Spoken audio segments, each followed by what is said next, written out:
योगी आदित्यनाथ 2022 का विधानसभा चुनाव जीत चुके हैं और उन्होंने एक राजनीति पूरे देश के अन्य नेताओं को भी सिखानी शुरू की है। दरअसल अपरोक्ष रूप से उनसे बहुत से नेता बहुत कुछ सीख रहे हैं, चाहे उनका बुलडोजर स्टाइल हो या फिर उनके काम करने का तरीका हो। इससे बहुत लोग प्रभावित हुए हैं और होना भी चाहिए, क्योंकि योगी आदित्यनाथ की इमेज के भरोसे बीजेपी को एक बार फिर पूर्ण बहुमत से उत्तर प्रदेश में सरकार बनाने का मौका मिला। अगर सबसे ज्यादा प्रभावित राज्यों की बात की जाए तो खैर बीजेपी शासित राज्यों के लिए तो योगी आदित्यनाथ वैसे भी चेहरा है जैसे प्रधानमंत्री मोदी होते हैं, लेकिन गैर बीजेपी शासित राज्यों में महाराष्ट्र वो जगह है जो उत्तर प्रदेश की राजनीति की तर्ज पर चलती दिखाई दे रही है। और इसका सबसे बड़ा आधार है लाउड स्पीकर विवाद, या फिर कह सकते हैं एक बार फिर वोटों का पोलराइजेशन। जैसा उत्तर प्रदेश में देखने को मिला वैसा महाराष्ट्र की राजनीति में देखने को मिलेगा और इसके मूल में कहीं ना कहीं आपको ये लाउड स्पीकर का विवाद, बहुत बड़ा विवाद देखने को मिलेगा। शुरुआत बेशक राज ठाकरे के बयान से हुई, लेकिन आप देख रहे हैं उसके बाद में किस तरीके से उत्तर प्रदेश सरकार ने इस पर सबसे पहले स्टैंड लेते हुए किसी भी धार्मिक स्थल परिसर के बाहर आवाज नहीं जाने की गाइडलाइन जारी कर दी है। अगर ऐसा हुआ तो उन अधिकारियों पर जिनकी जिम्मेदारी है उन पर भी कार्रवाई होगी अगर वो असफल होते हैं इस गाइडलाइंस को पूरा करवाने में या सुचारू चलाने में।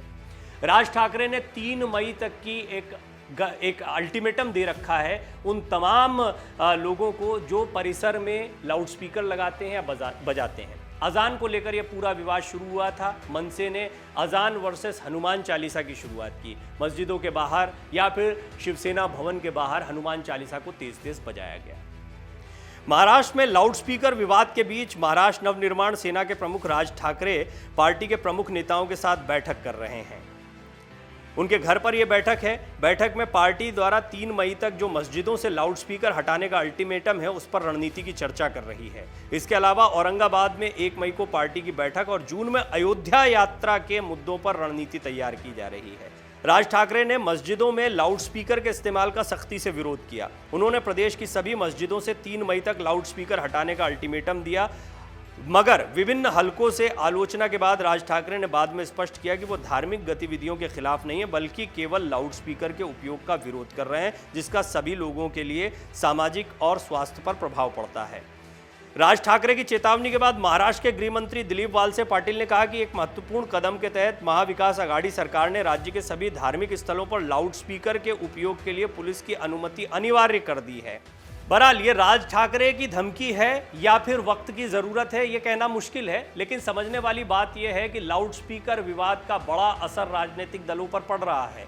महाराष्ट्र सरकार, उद्धव ठाकरे, गृह मंत्री दिलीप वालसे पाटिल, ये सभी लोग एक्टिव दिखाई दे रहे हैं। नासिक के पुलिस कमिश्नर ने तो बाकायदा लाउडस्पीकर के इस्तेमाल को लेकर कई गाइडलाइंस पहले से दे दी थी, लेकिन पूरे महाराष्ट्र में जिस तरीके से उत्तर प्रदेश में योगी आदित्यनाथ ने एक गाइडलाइन जारी कर दी है, उन्होंने एक मैराथन बैठक की, उन्होंने इसका कड़ाई से पालन करने के लिए कहा है। साथ ही साथ कोई भी शोभा यात्रा उनकी जानकारी के बिना नहीं निकलेगी।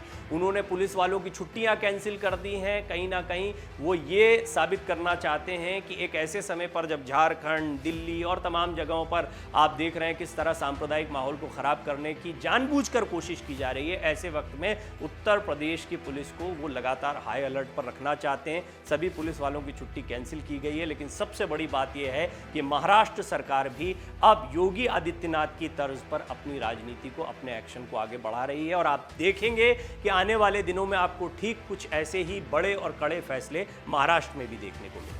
Video desk amarujala.com। डाउनलोड करें अमर उजाला ऐप और पाएं खबरें लगातार। अगर आप ये वीडियो YouTube पर देख रहे हैं तो हमारे चैनल को सब्सक्राइब करें और बेल आइकन को दबाना ना भूलें। अगर आप Facebook पर ये वीडियो देख रहे हैं तो हमारे पेज को लाइक करें।